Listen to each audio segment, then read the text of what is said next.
Hello বন্ধুরা, আমরা এখন নাগপুরে আছি। গাড়ি খালি হচ্ছে না, এই যে একটা গাড়ি আছে। সারাদিন ধরে পড়ে আছি আমরা এখানে। খাওয়া দাওয়ার কিছু নাই নেওয়ারে। আর এই যে এখানে আরো দুটো আমার বন্ধু গাড়ি আছে। এই যে এখানে দুটো গাড়ি আছে, এই দুটো গাড়ি খালি হচ্ছে না। তো দাদা আপনাদের কতদিন ধরে খালি হয়নি গাড়িটা? কতদিন ধরে খালি হয়নি?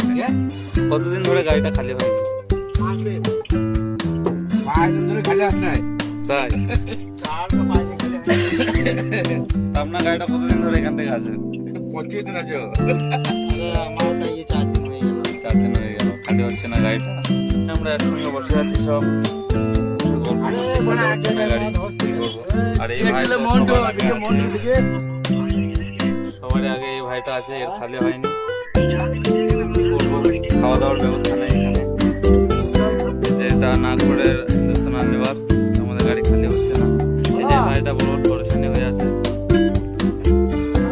পুরো এটা বিরাট বড় কোম্পানি হিন্দুস্তান লিভার। তো আজ কয়েকদিন ধরে আমাদের সেভেন্টের গাড়ি খালি হচ্ছে না।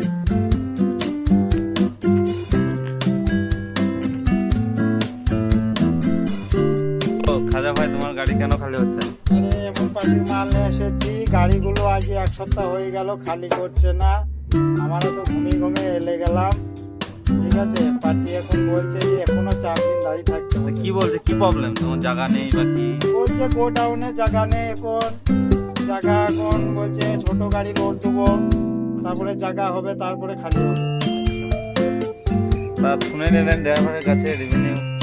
খাওয়া দাওয়ার ব্যবস্থাটা কিরকম কি আছে? আর দাদা খাওয়া দাওয়া এখান থেকে 3 কিলোমিটার হেঁটে হেঁটে পেডেল যেতে হচ্ছে।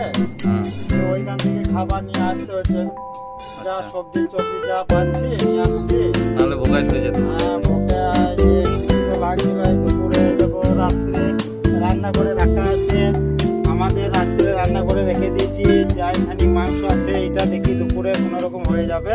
হুম। তারপরে দেখা যাবে আবার রাতে কি হয়। রাতে হয়ে যাবে। এই যে গাড়িগুলো সব সেফার, আমাদের একই কোম্পানির গাড়ি।